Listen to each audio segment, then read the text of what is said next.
10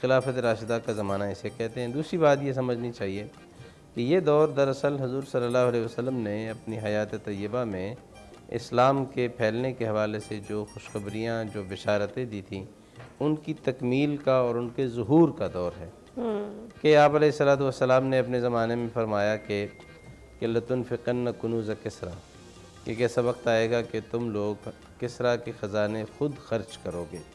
اس کا مطلب یہ ہے کہ کسریٰ کا جو ٹیریٹری ہے حکومت کی، وہ تمہارے قبضے میں آ جائے گی۔ اسی طرح آپ علیہ الصلوۃ والسلام نے یہ بھی فرمایا کہ جب یہ قیصر ختم ہو جائے گا، قیصر روم جس کو کہتے ہیں، اس وقت کے زمانے میں رومن امپائر اور پرشین امپائر یہ دو بڑی سلطنتیں تھیں، اور حضرات خلفائے راشدین کے زمانے میں ان کا پورا علاقہ ان کے ہاتھ سے نکل کر خلفائے راشدین کے ہاتھ میں اسلام کا پھیلاؤ وہاں تک ہوا اور مسلمان وہاں تک پہنچے، اور اس طرح سے اسلام کی جو توسیع ہے، اسلام کی جو ایکسپینشن ہے، اگر یہ کہا جائے کہ جتنی ایکسپینشن اس دور میں ہوئی ہے، اس طرح کی ایکسپینشن ہسٹری میں، تاریخ میں، اس کے بعد اسلام کی تاریخ میں کبھی نہیں ہوئی ہے۔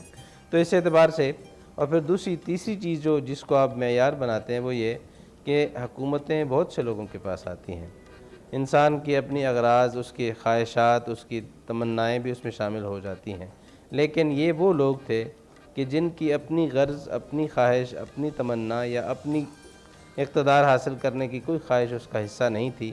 رسول اللہ صلی اللہ علیہ وسلم کی سنت، آپ کے طریقے اور آپ کے پیروی کرتے ہوئے آپ کی سنت کو آگے بڑھانا اور اس کے مطابق حکومت کو آگے چلانا، اس کے مطابق عوام کی خدمت کرنا، انہیں فیسیلیٹیٹ کرنا، اس کے لیے اپنا آپ تک قربان کر دینا، یہ جو امتیاز ہے خلافت راشدہ کا، وہ اس کے بعد آپ کو کہیں نہیں ملے گا۔ حضرت ابوبکر رضی اللہ تعالیٰ عنہ خلافت پر متمکن ہوتے ہیں، تشریف فرما ہوتے ہیں، تو پہلی بات یہ فرماتے ہیں کہ تم لوگ ذہن میں رکھو کہ میں پیروی کرنے والا ہوں، خود سے کوئی چیز گھڑنے والا نہیں ہوں۔ اگر میں سیدھے راستے پر چلوں تو میری مدد کرو، اور اگر میں الٹے راستے پر چلوں تو مجھے سیدھا کرو۔ اور اسی بنا پر پھر خلافت راشدہ کا جو دور ہے اسے اسلامی تاریخ میں سنہرا ترین دور بھی کہا جاتا ہے۔ پروفیسر صاحب یہ کہیے گا کہ نبی کریم صلی اللہ علیہ وآلہ وسلم کے وصال کے بعد امت مسلمہ کو بہت سارے سنگین اندرونی بحرانوں کا سامنا تھا، اور پھر اسے جس حکمت عملی کے ساتھ حضرت ابوبکر صدیق رضی اللہ عنہ نے حل کیا، اس حکمت عملی کی اگر منظر کشی کر دیں تو اچھا ہو جائے گا، اور ساتھ یہ بھی بتائے گا کہ موجودہ دور کے حکمرانوں کو اس سے کیا سبق ملتا ہے۔ بسم اللہ الرحمن الرحیم۔ خلافت راشدہ کی اصطلاح کے ساتھ ایک لفظ اور ہم استعمال کرتے ہیں جو تاریخ اسلام کے اندر مستعمل رہا ہے، وہ ہے کہ خلافت راشدہ علی منہاج النبوہ، یعنی جو نبوی طریقہ حیات تھا اور طریقہ حکومت تھا یا طریقہ اسلام کے پھیلاؤ کا تھا، اسی کے مطابق ان خلفائے راشدین نے اپنی زندگیاں گزاری ہیں، اپنے اقتدار کو، اپنی حکومت کو اس راستے پر چلایا ہے جو رستہ سرکار دو عالم صلی اللہ علیہ وسلم دے کر گئے تھے۔ اور اس لیے حضور نبی کریم صلی اللہ علیہ وسلم نے ارشاد فرمایا کہ علیکم بسنتی و سنت خلفاء الراشدین المہدیین عضوا علیہا بالنواجذ، کہ تم پر میری سنت پر عمل کرنا لازم ہے اور میرے خلفاء راشدین کی سنت پر عمل کرنا لازم ہے، اس سنت کو تم مضبوطی سے پکڑ لو۔ تو یہ حضور نبی کریم صلی اللہ علیہ وسلم نے خود ان کی نشاندہی کر دی، ان کے ادوار کی نشاندہی ہو گئی۔ 30 سال کی بھی آپ سرکار دو عالم صلی اللہ علیہ وسلم نے بشارت دی ہوئی تھی کہ 30 سال تک جو ہے وہ خلافت رہے گی۔ تو یہ سارے کا سارا دور یہ حضور نبی کریم صلی اللہ علیہ وسلم کی اتباع، پیروی اور اس کے تحت ہی چلتا رہا ہے۔ اگر ہم دیکھتے ہیں خلیفہ اول سیدنا ابوبکر صدیق رضی اللہ تعالیٰ عنہ کا دور خلافت، تو جیسے پروفیسر صاحب نے بتایا کہ آپ نے ابتدائی خطبے کے اندر ہی اپنی جو ایک لائن ہوتی ہے حکومت کی، اقتدار کی، حکومت کو چلانے کی، وہ آپ نے پہلے ہی بتا دی۔ اس میں آپ نے ایک اور چیز کی طرف اشارہ کیا جس کا آج کے دور کے اندر جو ہے وہ ہم اگر اطلاع کریں تو ہمیں حضرت سیدنا صدیق اکبر رضی اللہ تعالیٰ عنہ کی سیرت سے رہنمائی مل سکتی ہے۔ وہ یہ ہے کہ آپ نے اپنے پہلے خطبے کے اندر یہ بات اشارہ فرما دی کہ تم میں سے جو بڑا طاقتور اپنے آپ کو سمجھتا ہے وہ میرے نزدیک کمزور ہے۔ اگر اس نے کسی کا حق غصب کیا ہوا ہے نا، تو جب تک میں اس کا حق جس پر ظلم کی ہوا ہے اس کا حق اس کو لے کر نہیں دے دوں گا، یہ طاقتور میرے نزدیک کمزور ہے۔ اور جو تم میں سے کمزور ہے وہ میرے نزدیک طاقتور ہے جب تک کہ میں اس کا حق جو ہے وہ غاصب سے لے کر نہ دے لا لوں۔ تو گویا حکومت کا اصل طریقہ ہی یہ ہوتا ہے کہ حکومت اپنی رعایا، اپنی عوام، ان کے حقوق کی پاسداری کرتی ہے، حقوق کا خیال رکھتی ہے۔ جہاں کہیں حقوق کی ادائیگی کے اندر اعتدال کی روش سے کوئی ہٹتا ہے، خلافت کا کام یہی ہے کہ وہ اس کو سیدھا کر دیتی ہے۔ سیدنا ابوبکر صدیق رضی اللہ تعالیٰ عنہ کے لیے تو آپ کے دور خلافت کے اندر تو بہت چیلنجز تھے۔ سب سے بڑا چیلنج جو ہے وہ آیا کہ حضور سرکار دو عالم صلی اللہ علیہ وسلم کا وصال ہوتا ہے، تو صحابہ کرام کی جو جذباتی وابستگی حضور سرکار دو عالم صلی اللہ علیہ وسلم کی ذات کے ساتھ تھی، اس کے اندر جو ہے وہ صحابہ یہ ماننے کو ہی تیار نہیں تھے کہ حضور نبی کریم صلی اللہ علیہ وسلم وصال فرما گئے ہیں۔ اس وقت امت کی رہنمائی اگر کی ہے تو سیدنا ابوبکر صدیق رضی اللہ تعالیٰ نے کی ہے، اور آپ نے خطبہ ارشاد فرمایا اور اس بات کا اظہار کیا کہ حضور سرکار دو عالم صلی اللہ علیہ وسلم کا وصال ہو گیا ہے، اب وصال کے بعد کہ جتنے بھی مراحل ہیں ان کو ہم نے پورا کرنا ہے، ہم اس جذباتی کیفیت اور کے اندر اپنا وقت ضائع نہ کریں۔ تو یہ آپ نے امت کی رہنمائی کی۔ سیدنا عمر فاروق رضی اللہ تعالیٰ جیسی دبنگ شخصیت جو ہے وہ بھی یہ اعتراف کرتی ہے کہ اگر ابوبکر صدیق رضی اللہ تعالیٰ نے اس وقت نہ ہوتے تو ہم جو ہے نا وہ شاید پھسل جاتے، بہک جاتے۔ ایک آپ کا پہلا کام یہ تھا۔ اس کے بعد جب خلافت کی ذمہ داریاں آپ کو دی جاتی ہیں تو خلافت کا منصب سنبھالنے کے وقت ہی جو سقیفہ بنی ساعدہ کے اندر وہ ساری میٹنگ ہو رہی تھی انصار کی، تو وہاں پر بھی حضرت سیدنا ابوبکر صدیق رضی اللہ تعالیٰ نے ہی وہ حدیث پاک پیش کر کے خلافت کی گائیڈ لائن جو ہے نا وہ دے دی، صحابہ کے سامنے رکھ دی کہ خلافت کس طریقے سے ہوگی اور کس کو ملے گی۔ آپ نے یہ بات ارشاد فرما دی جب انصار کا خواہش تھی کہ ہمارے میں سے خلیفہ ہو، تو اس وقت آپ نے یہ بات اعلان فرما دی کہ میں نے حضور نبی کریم صلی اللہ علیہ وسلم سے سنا ہے کہ عرب جو ہے وہ قریش کے علاوہ کسی اور کی سیادت کو قبول نہیں کر سکتے، تو لہٰذا پھر حضرت سیدنا عمر فاروق رضی اللہ تعالیٰ نے آپ کا نام تجویز کیا، خلافت کی ذمہ داری آپ نے سنبھالی۔ اسی وقت ہی حضور سرکار دو عالم صلی اللہ علیہ وسلم کے وصال کے ساتھ ہی بعض ایسے لوگ جنہوں نے اسلام سے ارتداد کی راہ اختیار کر لی، وہ فتنہ بہت بڑا آپ کے سامنے آیا، اس کا آپ نے قلع کما کیا۔ پھر اس کے بعد ختم نبوت کے حوالے سے جو مسلمہ کذاب کی طرف سے جو ہے وہ حملے کا خطرہ ہوا، تو اس وقت آپ نے وہ اتنا بڑا اقدام اٹھایا کہ تمام صحابہ کرام جو بڑے دلیر صحابہ تھے وہ بھی اس وقت یہ سمجھتے تھے کہ ابھی شاید ہمیں تھوڑا سا احتیاط کرنی چاہیے، لیکن آپ کی قوت ایمانی نے اور آپ کے اس ارادے نے آپ نے اس کام کو جو ہے پایا تکمیل تک پہنچایا، اور ختم نبوت کے حوالے سے آپ نے پھر زکوٰۃ کے جو منکرین تھے اس حوالے سے بھی بڑی سخت پالیسیز اسی دور میں متعارف کروائی گئی تھی۔ ناظرین اس پر بھی بات کرتے ہیں، لیکن ایک چھوٹی سی بریک کے بعد آپ کو دوبارہ جوائن کریں گے، ہمارے ساتھ رہیں۔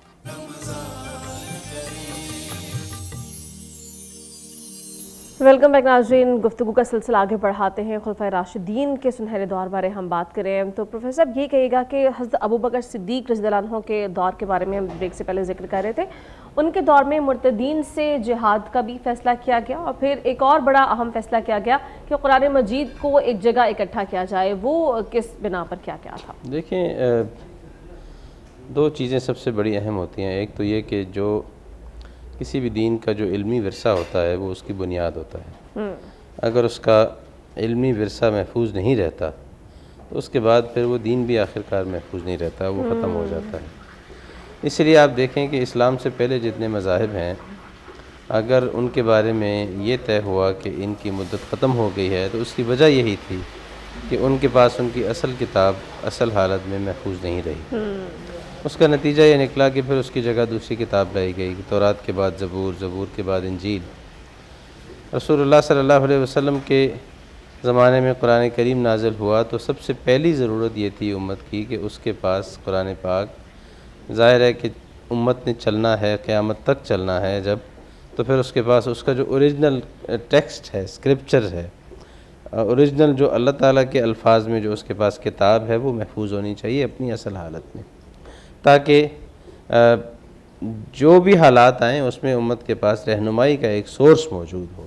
اس لیے حضرت ابوبکر صدیق رضی اللہ تعالیٰ عنہ نے جو یہ بات سوچی، یقیناً وہ ہم پوری امت کی طرف سے شکریہ کے مستحق ہیں اس بات کے لیے۔ انہوں نے پوری امت پر ایک احسان کیا ہے کہ انہوں نے قرآن پاک کو مجموعی حالت میں محفوظ کرنے کا ایک بہت بڑا کام کیا۔ دوسری چیز یہ تھی کہ اس کے بعد جو دوسری جو بڑی چیز ہوتی ہے وہ یہ کہ آپ کا جو اجتماعی نظام ہے اس کی بنیاد دین پر، اسلام پر تبھی تک قائم رہ سکتی ہے جب آپ اپنے اصولوں پر قائم ہیں۔ جب آپ یہ اجازت دے دیں کہ کوئی دین میں ہے تب بھی ٹھیک ہے، کوئی دین میں نہیں ہے تب بھی ٹھیک ہے، کوئی دین کے اصولوں کو تسلیم کرتا ہے تب بھی وہ ہمارے ساتھ ہے، تب کوئی دین کے اصولوں کو نہیں مانتا پھر بھی وہ ہمارا حصہ ہے، جب تک وہ اپنے آپ کو ہمارا حصہ کہلاتا رہتا ہے تو پھر اس حالت میں بھی کوئی مذہب باقی نہیں رہ سکتا۔ میں آپ کو پتہ نہیں مناسب ہے یا نہیں، میں آپ کو یہاں ایک مثال کوٹ کرنا چاہوں گا کہ دنیا میں ہمارے ہمسائے میں ایک مذہب ہے ہندوازم۔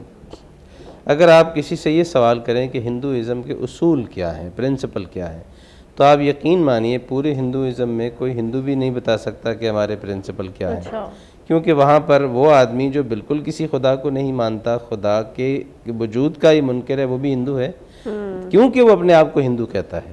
ٹھیک، اور وہ شخص جو ایک سے بڑھ کر کئی خداؤں کی پوجا کرتا ہے وہ بھی ہندو ہے، جس کے نزدیک سینکڑوں خدا ہیں وہ بھی ہندو ہے۔ تو یہ کوئی پرنسپل نہیں ہے۔ جو اصول اللہ تعالیٰ نے اپنے پیغمبر صلی اللہ علیہ وسلم کے ذریعے سے نازل کیے ہیں، وہ ان اصولوں کو جو فالو کر رہا ہوگا وہ ہمارے مذہب کا حصہ ہے، جو اس کو فالو نہیں کر رہا وہ اگر دعویٰ بھی کرتا رہے تو میں اس کو اپنے مذہب کا حصہ تسلیم کرنے کے لیے تیار نہیں ہوں۔ حضرت ابوبکر صدیق رضی اللہ تعالیٰ عنہ نے اپنے زمانے میں یہ اصول اسٹیبلش کر دیا تھا، ٹھیک ہے، اور یہ بات طے کر دی تھی کہ اس امت کا حصہ وہی لوگ رہیں گے جو اس امت کے ضروریات دین کو یا بنیادی دین کی چیزوں کو تسلیم بنیادی کریں اصول گے، ہے ان کو مانتے ہیں، ان کو توحید مانیں ہے گے جس تو وہ اس ختم دین میں نبوت شامل اور- ہوں گے، ورنہ وہ اس دین کا ٹھیک حصہ ہے، نہیں۔ ٹھیک۔ اچھا پروفیسر صاحب یہ کہے گا کہ حضرت عمر فاروق رضی اللہ عنہ کے دور میں بھی بہت سی اصلاحات کی گئی تھی، وہ نمایاں اصلاحات کیا تھی؟ پھر عدل اور انصاف کے حوالے سے بہت سی مثالیں ان کی مشہور ہیں، وہ بھی اس کی ذرا منظر کشی کرنا۔ سیدنا عمر فاروق رضی اللہ تعالیٰ عنہ آپ کی خلافت کے لیے نومینیشن خود خلیفہ اول سیدنا ابوبکر صدیق رضی اللہ تعالیٰ نے کی تھی، اور جس وقت آپ نے ان کو اس عہدے کے لیے نامینیٹ کیا ہے اس وقت بعض حضرات نے یہ گزارش کی بھی کہ عمر فاروق کی طبیعت کے اندر ذرا سختی ہے، تو آپ نے فرمایا کہ ان کی سختی تمہیں اس لیے معلوم ہوتی ہے کہ میں نرم ہوں، تو جس وقت وہ بار خلافت سنبھالیں گے تو اس وقت وہ بھی میری طرح ہی ہو جائیں گے۔ تو سیدنا عمر فاروق رضی اللہ تعالیٰ عنہ وہ شخصیت ہے کہ آپ یہ کہہ سکتے ہیں کہ اسلام کا جو بلند ترین جھنڈا ہے عظمت کا، اسلامی دور کا، جی، اس کے اوپر آپ دیکھیں تو جھنڈے کے اوپر پھر ایک گول سا جو اوپر چوٹی نکلی ہوتی ہے، جی، وہ چوٹی جو ہے اسلام کے جھنڈے کی سیدنا عمر فاروق رضی اللہ تعالیٰ عنہ ہے۔ آپ کا دور خلافت 10 سال کا ہے، خلافت کا زمانہ بھی خاصا ہے، اور اس کے اندر پھر آپ کے جو کارائے نمایاں ہیں ان کو اگر ہم تفصیل سے بیان کرنے لگ جائیں تو بہت وقت درکار ہے۔ سیدنا عمر فاروق رضی اللہ تعالیٰ عنہ آپ کی سب سے بڑی جو وصف ہے وہ یہ ہے کہ آپ نے اسلامی حکومت کو ایسے مضبوط دیواریں اس کی بنا دی، بنیادیں جو ہیں سیدنا صدیق اکبر رضی اللہ تعالیٰ نے درست کر دی تھی، اور اس کے بعد اوپر کی عمارت جو ہے نا اسلام کی وہ آپ نے سیدنا عمر فاروق رضی اللہ تعالیٰ کے دور کے اندر تعمیر ہوئی ہے۔ آپ کسی بھی اسلامی حکومت کے فیلڈ کے اندر آپ دیکھ لیں، ہر میدان کے اندر، ہر فیلڈ کے اندر، ہر ڈپارٹمنٹ کے اندر سیدنا عمر فاروق رضی اللہ تعالیٰ عنہ کی جو حکومت کی صلاحیت ہے اس کو وہ ہمارے سامنے نکھر کر آتی ہے کہ کس طریقے سے آپ نے ہر پہلو کی طرف نظر رکھی اور ہر پہلو کے اندر ایسی رہنمائی دی اور امت کو اس رستے پر چلایا جس پر چل کر جائے وہ اپنے دور کے اندر سیدنا عمر فاروق رضی اللہ تعالیٰ عنہ آپ کی وہ ذات تھی کہ جو اگرچہ خود بوریا نشی تھے لیکن وقت کے کیسر و کسرا جائے وہ آپ کا نام سنتے تو حیبت زدہ ہو جاتے تھے۔ تو یہ آپ کے جلال تھا، اس جلال کے ذریعے سے آپ نے اسلامی حکومت کو اتنا مضبوط بنا دیا کہ پھر بعد میں آنے والے ادوار جو ہیں ان کے لیے آپ کا دور حکومت جو ہے وہ نمونہ رہا۔ اس لیے سیدنا عمر فاروق رضی اللہ تعالیٰ عنہ کو خراج تحسین پیش کرتے ہوئے حضرت علامہ اقبال رحمۃ اللہ علیہ نے اس لیے یہ بات کہی تھی کہ اے نخیل دشت تو بالندہ تر برنخیزد از تو فاروق دگر، اے عرب کی سرزمین تیرے کھجوروں کے درخت جو ہیں یہ لہلاتے رہیں، بلند تر ہوتے رہیں، کیا تیری سرزمین سے کوئی اور عمر نہیں پیدا ہو سکتا کہ اگر ایک عمر اور آ جائے تو اسلام کی تقدیر ہی بدل جائے. کیا بات ہے. تو یہی بات جو ہے وہ غیر مسلموں نے بھی تسلیم کی. انہوں نے بھی اس بات کو مانا کہ اگر کوئی عمر فاروق جیسا اور مسلمانوں کو حکمران مل جاتا تو شاید روئے زمین پر جائے، ہمارا وجود ہی ختم ہو جاتا اور اسلام ہی اسلام مذہب اسلام ہو ہوتا. جاتا. ٹھیک ہے ناظرین، ہمیں بریک پہ جانا ہے.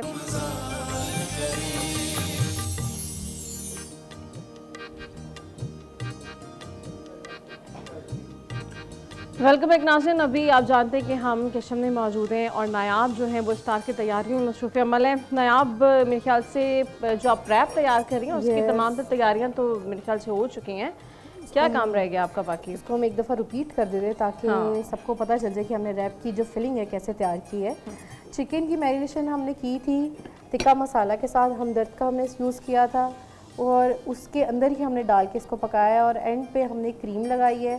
ویجیٹیبلز اپ ٹو یو ہیں، میں نے آپ کو بتایا آپ کیپسیکم یوز کریں، بیل پیپر یوز کریں. میں نے کیپسیکم، ٹماٹوز، انین اور اینڈ پہ ایلوپینوز ایڈ کے تھوڑا سا ٹینگی فلیور اس کو دیا. ایک ریپ ہم نے تیار کر لیا ہے، آپ کو ایک ریپ کی ہم فلنگ کر کے بھی دکھاتے ہیں. اس کے ساتھ میرے ایلوپینو ساس بنائی ہے. ایلوپینو ساس میں آپ کو بتا دیتی ہوں کیسے بنائیں گے.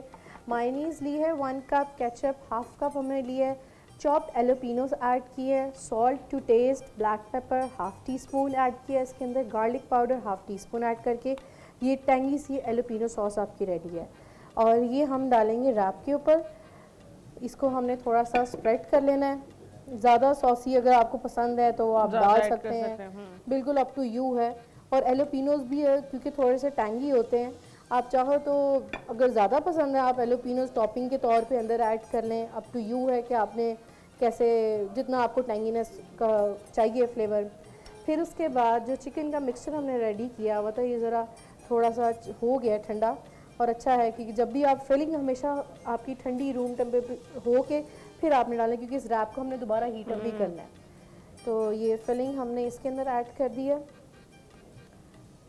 ٹھیک ہے، اب اس کے بعد ہم ایڈ کریں گے فرائز. یہ فرائز آلریڈی فرائی کر کے رکھیں. فرائز آپ نے ڈالیں، آپشنل ہوتے ہیں، کچھ لوگ ڈالتے ہیں کچھ لوگ نہیں ڈالتے، پر فرائز سے نا بہت مزے کا فلیور آتا ہے اور اچھا لگتا ہے کہ ساتھ سے بجائے کہ آپ اچھا ہے کہ اس کے اندر ایڈ کر لیں. دین چیز سلائس. چیز سلائس زیادہ آپ کو چیز پسند ہے آپ ڈبل بھی ایڈ کر سکتے ہیں، بٹ ایک پورشن کے لیے 1 چیز سلائس از مور دین انف. اور اس کے بعد آئس برگ ہے، آئس برگ کو واش کر کے آپ تھوڑا سا شریڈ کر لیں. آئس برگ کی اچھی بات یہ کہ بڑے ایزیلی شریڈ ہو جاتا ہے اور آپ نے اس کے اندر لگایا. یس، ہیلدی بھی ہے. اور یہ ہم نے ڈال کے اب آپ کو میں اس کی بتا دوں کہ ہم نے اس کی ریپنگ کیسے کرنی ہے. اس کو اندر کی طرف فولڈ کریں گے، اندر کی طرف فولڈ کر کے دین اس کو ہم ایسے ٹوسٹ کر لیں گے. دھیان سے کہ آپ کا ریپ کھلے نا. یہ ہو گیا ریپ ریڈی.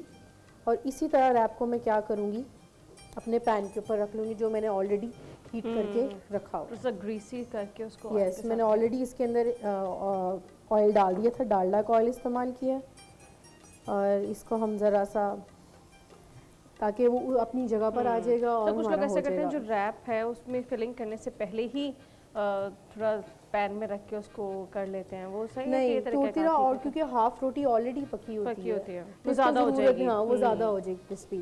تو اس کا بہتر ہے کہ اس کے اندر آپ اسٹفنگ کر کے دین اس کے بعد اس کو ہیٹ اپ کریں. تو اب یہ مزید اگر ہوگا تو میں آئل سے اس کی ہلکی سی اوپر سے گریسنگ کر لوں گی. جیسے تھوڑا سا اسٹک ہو جائے گا دین اس کو فلپ کروں گی تو ہمارا ریپ ریڈی ہے. دین آپ اس کو اچھا ریپ کے بھی ڈفرینٹ سائزز ہیں. یہ لارج سائز ہے، آپ میڈیم بھی بنا سکتے ہیں. آپ کو اسمال پسند ہے آپ اسمال بھی بنا سکتے ہیں. اپ ٹو یو کہ آپ نے اس کی سرونگ کیسے رکھنی ہے. تو یہ ہمارا ریپ بھی ریڈی ہے. ڈیزرٹ کا تھوڑا سا ہم بتا دیتے ہیں کہ ڈیزرٹ ہم نے کیسے ریڈی کیا تھا. ابھی ڈیزرٹ ہمارا بیکنگ میں جانا ہے. ام علی بنا رہے ہیں ڈیزرٹ. اس کے مکسچر میں ہم نے ملک یوز کیا تھا آلپرس کا.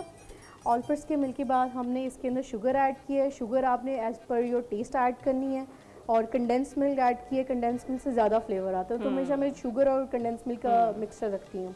دین آپ نے اس کو پکانا ہے. پکانے کے بعد اینڈ پہ آپ نے اسے کریم ڈالنی ہے، کارڈمم پاؤڈر. اس سے آپ نے یہ مکسچر بنا لینا. اس کو زیادہ تھکن نہیں کرنا. پھر آپ باقر خانی لیں، بیکنگ ٹرے کے اندر آپ نے باقر خانی لگانی ہے.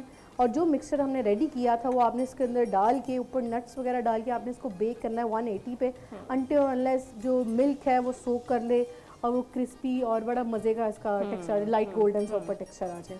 تو یہ ہمارا ڈیزرٹ ہے، بس ابھی ہم نے اس کو پور کرنا ہے اور پھر اس کے بعد ہم جائیں گے سے ہم تیاری کر لیں، شروع کے ناظرین کو دکھا دیں پروسیجر تھوڑا سا. آپ کو میں اس کے اندر پور کر کے میں بتا دوں. اس کا مکسچر ریڈی ہو چکا ہے، بس اس کو ہم نے پور کرنا ہے. پور کر کے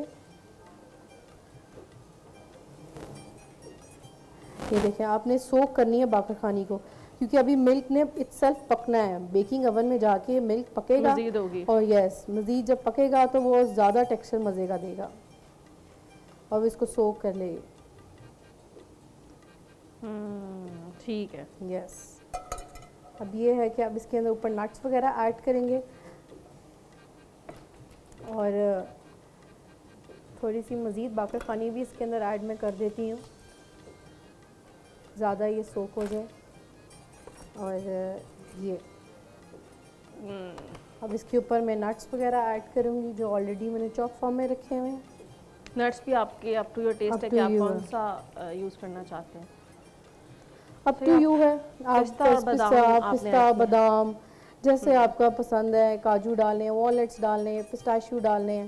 اب ٹو یہ تھوڑے سے میں سیو کر کے رکھوں گی اوپر گارنش کے لیے. اور اسی طرح تھوڑے سے پستہ ہم ایڈ کر دیں گے اور یہ ہو جائے گا. میرے خیال سے وہ زیادہ ہو وہ زیادہ اس کو بعد میں فلپ کر لیتے ہیں. اور یہ ریزنز ہیں، بلیک ریزنز منگوا کے رکھے ہوئے تھے، بلیک ریزن بھی اوپر ٹاپ اپ کر دیں گے. اور دین ہم اس کو اب بیک کریں گے. ٹھیک یہ ہو گیا ہمارا ریڈی. بس اب ہم نے اس کو بیک کرنا ہے اور بیک کے لیے آپ اس کو بیکنگ کا کام مکمل کریں. اس کے بعد ہماری ڈرنک بھی رہتی ہے. ناظرین اب سے کچھ دیر بعد وہ جو ڈرنک کی ریسیپی ہے وہ بھی آپ کے ساتھ شیئر کریں گے. ناظرین آج کا موضوع جو ہے ہمارا وہ خلفائے راشدین کے حوالے سے، اس حوالے سے آپ کے کوئی بھی سوالات ہیں اس کے لیے آپ ہمیں کال بھی کر سکتے ہیں. نمبر آپ کی ٹیبلہ جن اسکرینس پر ہے. موضوع کی طرف بیٹھتے ہیں. حافظ صاحب، حضرت عمر فاروق رضی اللہ عنہ کے دور کے بارے میں ہم بریک پہ جانے سے پہلے بات کر رہے تھے. تو ان کے دور میں ہم نے دیکھا کہ قانون کی بالادستی کا اس ٹائم یہ عالم تھا کہ وہ خود عدالت میں پیش ہوا کرتے تھے اور ان کے وقت میں وہ خود رات کو باہر نکل کے دیکھتے ہیں کہ میرے دور خلافت میں اگر کوئی کتا بھی بھوکا مر جائے گا تو روز قیامت مجھے اس کا جواب دینا ہے. تو آج کے دور میں جو ہمارے مسلم حکمران ہیں وہ ان اصولوں پر کار فرما کیوں نہیں ہو پاتے؟ دیکھیں بنیادی بات یہ کہ حضرت عمر رضی اللہ تعالیٰ عنہ صرف حکمران نہیں تھے. انہوں نے حکمرانی کے وہ نئے اصول متعارف کروائے جن سے آج تک کی دنیا رہنمائی لے رہی ہے. مثال کے طور پر آپ یہ دیکھیں کہ آج دنیا میں آپ کو یورپ میں چلے جائیں تو سوشل سیکیورٹی کا ایک سسٹم ملتا ہے پورا، جس کے تحت اگر کوئی آدمی بے روزگار ہے اس کی کفالت کی جاتی ہے. جو روزگار پر ہیں ان کے ساتھ جو معاملات ہیں وہ ایک پورا نظام وہاں پر موجود ہے. صحت کا نظام ہے، تعلیم کا نظام ہے. حضرت عمر رضی اللہ تعالیٰ عنہ وہ شخصیت تھے کہ جن سے پہلے اس طرح کی کوئی اصول ہمیں اس لیول پر نہیں ملتے جیسے حضرت عمر رضی اللہ تعالیٰ نے متعارف کروائے ہیں. اور آج تک بھی دنیا میں اس سے رہنمائی لی جا رہی ہے. اس کی بنیاد پر سسٹم بنائے جا رہے ہیں، اس کی بنیاد پر قانون سازی کی جا رہی ہے. اور حتیٰ کہ کئی ادارے ایسے ہیں، آپ پولیس کا ادارہ لے لیں، آپ بیت المال کا ادارہ لے لیں، آپ اس کے علاوہ خارجی معاملات کے حوالے سے مختلف قسم کے انسٹیٹیوشنز ہیں وہ لے لیں. تو حضرت عمر رضی اللہ تعالیٰ عنہ نے نظام کو ادارہ جاتی حوالے سے اس کی جو تشکیل کی ہے، آج بھی لوگ اس سے نئے شہر انہوں نے بنائے. یعنی اگر حکومت بڑھ رہی ہے، بعض اوقات ہمارے ہاں آج بھی دنیا میں ریسرچ اس پر ہوتی ہے، دنیا میں آپ کو بڑے بڑے شہر ملتے ہیں، ایسے شہر کہ جن کی آبادی 2-3 کروڑ تک چلی جاتی ہے. نیو یارک لے لیں، کلکتہ لے لیں، کراچی لے لیں، اس طرح اور بہت بڑے بڑے شہر آپ کو دنیا کے اندر ملتے ہیں. تو حضرت عمر رضی اللہ تعالیٰ نے دنیا کو اصول دیا کہ اتنے بڑے شہر نہیں ہونے چاہیے، شہر چھوٹے رکھیں. اور یہی وجہ ہے کہ جب کوئی شہر پھیلنے لگتا تھا تو حضرت عمر رضی اللہ تعالیٰ نے کئی نئے شہر متعارف کروائے. آج بھی دنیا میں وہ شہر موجود ہیں. کوفہ جیسا ایک شہر، اسی طرح اور بہت سارے شہر انہوں نے متعارف کروائے ہیں. تو اس سے ہمیں پتہ چلتا ہے کہ حکومت ہوتی کیسی ہے، اس کے ذمہ داریاں کیا ہوتی ہیں، اور کس ذہن رسا کے ساتھ، ایسے ذہن کے ساتھ کہ جو لوگوں کے مسائل حل کرنے پر یقین رکھتا ہو. آج ظاہر ہے اگر ہمیں آج بھی اپنے لیے کامیابی سمیٹنی ہے، عوام کا خادم بننا ہے، لوگوں کی خدمت کرنی ہے، اور پھر اپنے جانے کے بعد اپنے لیے کوئی اچھے الفاظ جو ہے وہ چھوڑ کر جانے ہیں، کوئی اچھی یادگار چھوڑ کر جانی ہے کہ حضرت عمر رضی اللہ تعالیٰ عنہ کو اس دنیا سے تشریف لے گئے ہوئے آپ یہ دیکھیں کہ 1400 سال سے زیادہ عرصہ گزر چکا ہے، لیکن آج بھی اگر انہیں یاد کیا جا رہا ہے اور ان کے طرز حکمرانی کو ایک آئیڈیل کے طور پہ پیش کیا جا رہا ہے، تو اس کا معنی یہ ہے کہ انہوں نے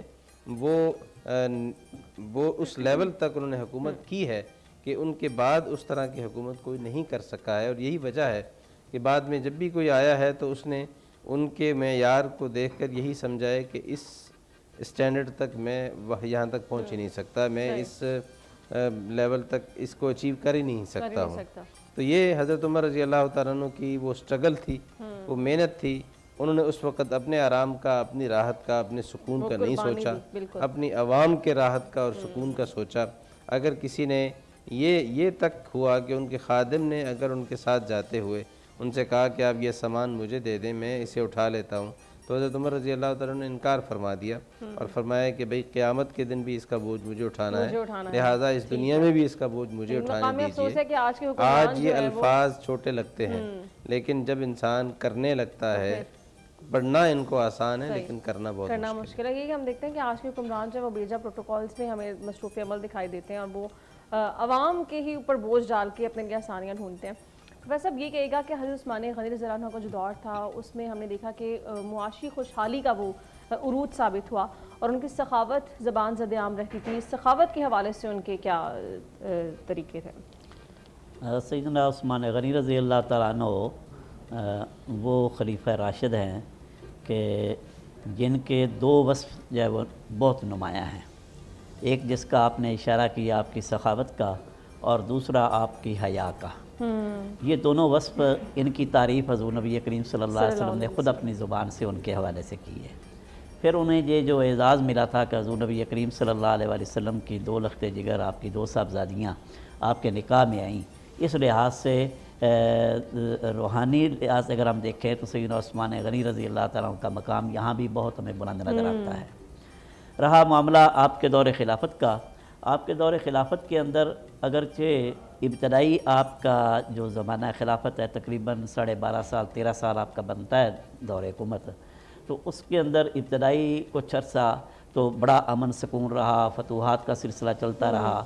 اس کے بعد پھر فسادات شروع ہوئے اور ایسا امت مسلمہ کے اندر معاملہ پیدا ہو گیا جس کی وجہ سے کچھ غیر ملکی طاقتوں کی یا غیر ملکی قوموں کی ان کی رشہ دوانیاں، کچھ اپنوں کا ان کے ساتھ مل جانا، یہ سارے معاملات مل کر آپ کی دور حکومت کے جو آخری سال ہیں اس میں آپ کے لیے مسائل ہی رہے۔ جی، جو رہا آپ کا وصف سخاوت کا، وہ تو حضور نبی کریم صلی اللہ علیہ وسلم کے زمانہ سے ہی آپ کے چلا آ رہا تھا۔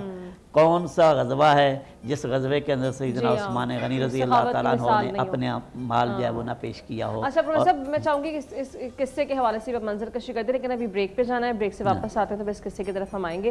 ناظرین بریک کے بعد آپ کو جوائن کرتے ہیں ہمارے ساتھ۔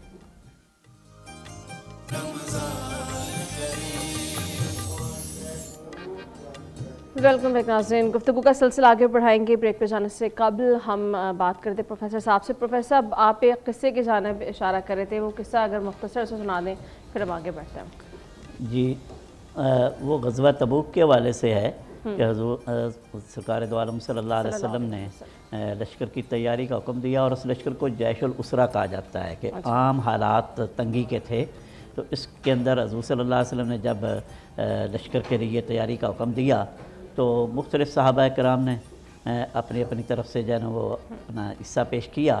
تو اس میں سیدنا عثمان غنی رضی اللہ تعالیٰ عنہ آپ نے تقریباً 1000 فوجیوں کا بما لشکر کے سامان کے، ان کے ہتھیار کے، ان کے لیے گھوڑے سواریاں، ان کا زادیرہ، یہ سارے کا سارا انتظام سیدنا عثمان غنی رضی اللہ عنہ نے کیا۔ پھر حضور نبی کریم صلی اللہ علیہ وسلم کی خدمت میں ویسے بھی اشرفیوں کی ایک پوری وہ تھیلی سی وہ لے کر آئے اور حضور نبی کریم صلی اللہ علیہ وسلم کی خدمت میں پیش کی۔ سرکار دو عالم صلی اللہ علیہ وسلم آپ ایک تھال تھا، اس کے اندر وہ اشرفیاں پڑی ہوئی تھیں، آپ اس کے اندر خود اپنے دستے مبارک پھیر رہے تھے، خوش ہو رہے تھے، اور ساتھ ہی یہ جملہ آپ نے ارشاد فرمایا کہ آج کے بعد عثمان کو کسی قسم کے عمل کا کوئی ضرر نہیں پہنچے گا، تو عثمان کے لیے جو جنت کی بشارتیں ہیں جتنی سیدنا عثمان غنی رضی اللہ تعالیٰ عنہ کو حضور صلی اللہ علیہ وسلم نے دی ہیں اتنی شاید ہی کسی صحابی اور کو نصیب ہوئی ہو. تو یہ آپ کا ایک ترہ امتیاز تھا. اور پھر صرف یہی نہیں کہ اس دور میں بعد میں خلفائے راشدین کے دور میں سیدنا عمر فاروق رضی اللہ عنہ کے دور میں ایک دفعہ قحط پڑ گیا تو عثمان غنی رضی اللہ عنہ کا غلے سے بھرا ہوا قافلہ کئی اونٹوں پر مشتمل تھا. وہ واپس آ رہا تھا تو عمر فاروق رضی اللہ تعالیٰ عنہ آپ نے پتہ کروایا تو آپ نے کہا کہ یہ غلہ جو ہے وہ ہمیں نقد حکومت کو بیچ دیا جائے. تو آپ نے فرمایا کہ کتنا دیں گے؟ تو انہوں نے کچھ رقم بتائی تو آپ نے فرمایا اتنے پر تو میں نہیں دوں گا. پھر انہوں نے بڑھاتے کافی ریٹ بڑھا کر انہوں نے پیش کیا کہ اس پر آپ ہمیں دے. آپ نے فرمایا نہیں اس ریٹ پر بھی میں نہیں دینا. تو عمر فاروق اتنے خاموش ہو گئے. اس کے بعد عثمان غنی نے جملہ ارشاد فرمایا میں نے یہ سودا اپنے رب سے کیا ہے, یہ جتنے کا جتنا سارا غلہ ہے یہ سارے کا سارا جو ہے وہ آپ اپنے استعمال میں لائیں اور اہل مدینہ کو اس سے فیضیاب کریں. تو یہ آپ کی سخاوت کی بے شمار مثالیں ہیں. تو یہ تو ایک نمونہ ہے ہم نے جس کو پیش چند کیا ہے. مثالیں جس پر ہم نے بات کی تو ہم تاریخ کو اٹھا کے دیکھیں تو بہت ساری ایسی مثالیں ہمیں ملتی ہیں. حافظ صاحب حضرت علی المرتضیٰ رضی اللہ عنہ کے دور میں ہم دیکھیں تو بہت سارے فتنوں نے سر اٹھایا ان کے دور میں, جیسے خوارج. ان سے نمٹنے کے لیے ان کا عملی کردار کیا رہا؟ پھر ان کی علم و شجاعت, علم و فہم کے حوالے سے بھی بہت سارے واقعات مشہور ہیں. کیا ان کی حکمت عملی رہی ان تمام تر فتنوں سے نمٹنے کے لیے؟ دیکھیں حضرت علی رضی اللہ تعالیٰ عنہ کو عام طور پر یہ سمجھا جاتا ہے کہ ان کے زمانے میں ایک بات تو یہ رہی کہ خلافت میں کوئی ایکسپینشن نہیں ہوئی, یعنی کوئی اور زمین کے حصے اس خلافت کا یا حکومت کا حصہ نہیں بنے. لیکن داخلی طور پر جو مسائل درپیش تھے ان داخلی مسائل کے نتیجے میں حضرت علی رضی اللہ تعالیٰ عنہ نے ان مسائل کو حل کرنے کے لیے اپنا بہت بڑا کردار ادا کیا. دیکھیں عام طور پر یہ ہوتا ہے کہ جب بھی کسی حکومتیں بعض اوقات داخلی مسائل کی وجہ سے تباہ بھی ہو جاتی ہیں, ختم بھی ہو جاتی ہیں. حضرت علی رضی اللہ تعالیٰ عنہ نے ان مسائل سے بڑی حکمت, بڑی دانائی, بڑی فہم و فراست کے ساتھ ان مسائل سے نمٹا, اور پھر اس کے بعد بھی وہ حکومت, وہ نظام اسی طرح تسلسل کے ساتھ چلتا رہا. تو یہ اس کا چلتا رہنا اس بات کی علامت تھی کہ انہوں نے ان مسائل کو اپنے طریقے سے بڑی کامیابی کے ساتھ حل کیا ہے. جہاں تک حضرت علی رضی اللہ تعالیٰ عنہ کے علم کا اور ان کے فہم و فراست کا تعلق ہے, حضرت علی رضی اللہ تعالیٰ عنہ وہ شخصیت ہے کہ جنہیں رسول اللہ صلی اللہ علیہ وسلم نے جب پہلی مرتبہ یمن بھیجا اور وہاں قاضی بنا کر بھیجا تو آپ نے اس منصب کو قبول کرنے سے انکار کیا اور فرمایا کہ میں اس کی ذمہ داری نہیں سنبھال سکتا. تو حضور صلی اللہ علیہ وسلم نے فرمایا کہ نہیں تم یہ سنبھال سکتے ہو, اور پھر اس موقع پر آپ نے 2-3 وصیتیں فرمائیں اس منصب کی ذمہ داریوں سے متعلق.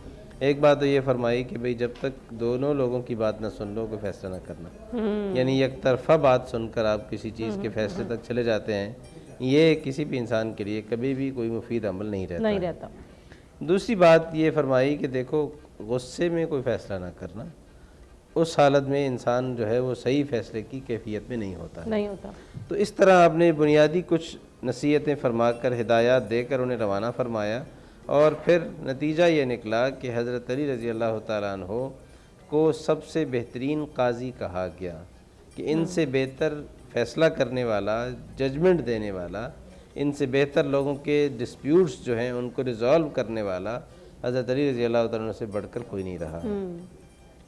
پھر اسی طرح آپ یہ دیکھیں کہ ان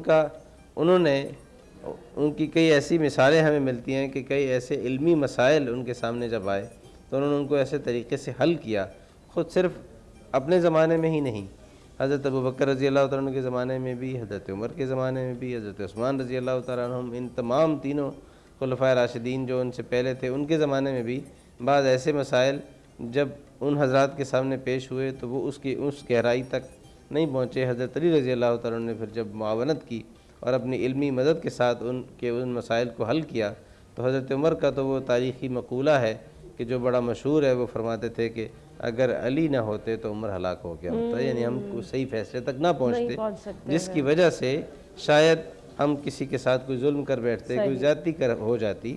تو حضرت علی رضی اللہ تعالیٰ نے ہمیں رہنمائی کی جس کے نتیجے میں ہم نے درست فیصلہ کیا اور درست فیصلے تک ہم پہنچ سکے. اسی طرح آپ یہ دیکھیں کہ جہاں تک تعلق ہے حکومتوں میں نظاموں میں داخلی سطح پر مقابلات، یہ چشمکیں، یہ فسادات، یہ ساری چیزیں رونما ہوا کرتی ہیں، آج بھی ہیں، اس ماضی میں بھی ہوتی تھی۔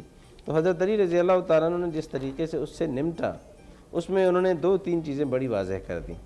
حضرت علی رضی اللہ تعالیٰ عنہ سے پہلے مسلمانوں کی جو بھی لڑائی ہوئی وہ کفار کے ساتھ ہوئی، کفار کے ساتھ، ان کا معاملہ ظاہر ہے کچھ اور تھا، وہاں ان کے شرعی احکامات کچھ اور تھے، لیکن یہاں پہلی مرتبہ ایسا ہوا کہ مسلمانوں کو مسلمانوں کے ساتھ لڑنا پڑا، ان کے خلاف تلوار اٹھانی پڑی۔